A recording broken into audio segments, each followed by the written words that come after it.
আপনারা আমাদেরকে জালেম বানিয়েছেন, এই জনগণ আমাদেরকে খারাপ বানিয়েছেন। নেতারা যত অবৈধ কাজ করে ফুলের মালা দিয়ে গ্রহণ করেন। নেতারা অবৈধ কাজ করার পরে যে জুতার মালা দিতেন, তাহলে নেতারা অবৈধ কাজ করতে পারতো না। জনগণ ঠিক হন, আমি দেখছি দোষ সব আপনাদের।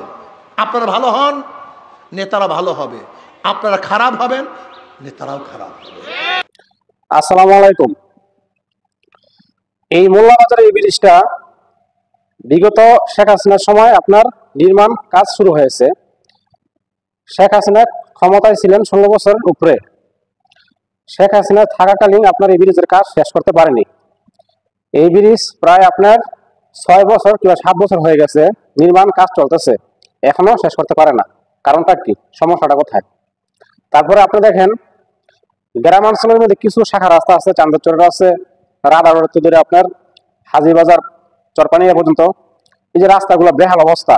বিক্রমপুর টিভি আপনি কিছুদিন পর পর এগুলো আপনার নিয়ে আপনার নিউজ করে। সংস্কার কেন হইতেছে না? এই যে মোল্লাবাজার এক ব্রিজ, এগুলো রাস্তাঘাট কেন সংস্কার হইতেছে না? আপনার 16 বছর শেখ হাসিনা ছিল, এখন বর্তমান যে সরকার আছে প্রফেসর ইউনূস 9 মাস হইতেছে আপনার উনি ক্ষমতায় আছেন, এখনো হইতেছে না। এই রাস্তাঘাট ব্রিজ ইত্যাদি কেন সংস্কার হয় না? এর জন্য দায়ী কারা?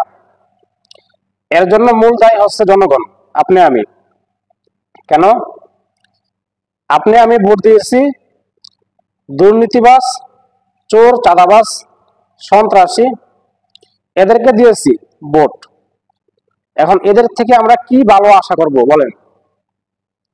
আমরা দিয়েছি চোরকে ভোট, এখন চুরি তো চুরি করবে, চোরের কাজ হলে চুরি করা।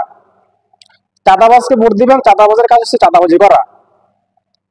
যে জনস্বার্থে কাজ করবে, জনগণের কাজ করবে, রাষ্ট্রীয় কাজ করবে, ওনাকে আপনি ভোট দেননি, দিয়েছেন আপনার চুরি করার জন্য। তো এখন আপনি চুরি করার জন্য ভোট দিয়ে যদি বলেন আমার রাস্তা ঠিক হয় না কেন, রাস্তা সংস্কার হয় না কেন, ব্রিজ হয় না কেন, কিভাবে হবে? আপনি তো ভোট দিয়েছেন দুর্নীতিবাজদের। এখানে দেওয়া হয়েছে 100 টাকার কাজ করার জন্য, আপনি এখানে কাজ করা হয়েছে 20 টাকার, আর 80 টাকা কি করছে? দুর্নীতি করে খেয়ে ফেলছে। আজকে যদি দুর্নীতি না হতো, 1 বছরের কাজ কেন 6 বছরও শেষ হয় না? কেন বারবার নিউজ করার পরও রাস্তা সংস্কার হয় না?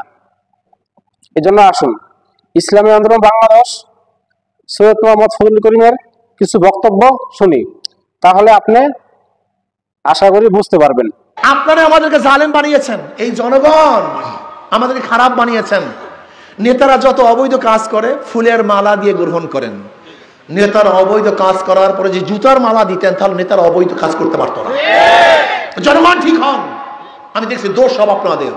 আপনারা ভালো হন, নেতারা ভালো হবে। আপনারা খারাপ হবেন, নেতারাও খারাপ হবে। বর্তমান অর্থনীতি গরিবকে গরিব বানায়, ধনীকে ধনী বানায়। অথচ বেয়াকুব গরিবরা, এই কমবখ নালায়েক, এই মূর্খ গরিবরা ওদের পিছনেই হাঁটে। কিন্তু যারা তাদের জন্য মরিয়া হয়ে তাদের মুক্তির জন্য লড়ছে, তাদের কাছেও তারা যায় না। ইসলাম গরিবদের জন্য, ইসলামী অর্থনীতি গরিবদের জন্য, জাকাত কাদের জন্য? এরপরে গরিবরা তাদের পিছনে কেন যে ঘুরে আমি জানি না। হ্যাঁ আমি জানি না তা না। একটা ফেন্সিডিলের বোতল দিয়ে দেয়, খা। একটা গাঁজার কলকি ধরিয়ে দেয়, সেবন কর। মোটরসাইকেলের একটু তেলের পয়সা দেয়, এটা ইনভেস্ট করবে 1 কোটি টাকা, কামাই করবে 100 কোটি টাকা।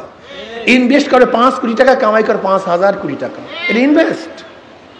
রাজনীতি মানি এখন ব্যবসা, রাজনীতি মানি হলে কামাই না। ইসলামী আন্দোলন বাংলাদেশ কি চায়? শুধু নেতা নয়, নীতির পরিবর্তন চায়। ইসলামী আন্দোলন বাংলাদেশ কি বলতে চায়? চোরের মাধ্যমে চুরি বন্ধ হয় না, দুর্নীতিবাজের মাধ্যমে দুর্নীতি বন্ধ হতে পারে না।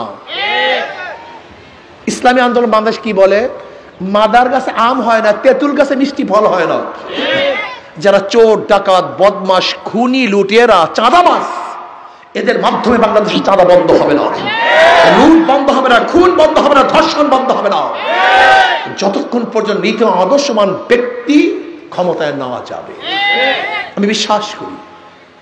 আসুন না একবার টেস্ট করি, একবার পরীক্ষা করি, 53 বছর বহুত নেতাকে ক্ষমতা নিয়েছেন আপনারা। আজকে থেকে শপথ গ্রহণ করেন, শুধু একটা শপথ, যেই দলের মধ্যে, যেই ব্যক্তির মধ্যে চাঁদাবাজ আছে, জালেম আছে, খুনি আছে, চোর আছে, ডাকাত আছে, দর্শক আছে, ওদেরকে আমরা ভোট দেব না, ওদের দল করব না। ইসলামী আন্দোলনের মধ্যেও চাঁদাবাজ থাকে, তাদের প্রত্যাখ্যান করব। ইসলামী আন্দোলনের নেতারাও যদি গুন্ডা হয়, বদমাশ হয়, জালেম হয়, তাদেরকে ঝাঁটা পিটা দেব।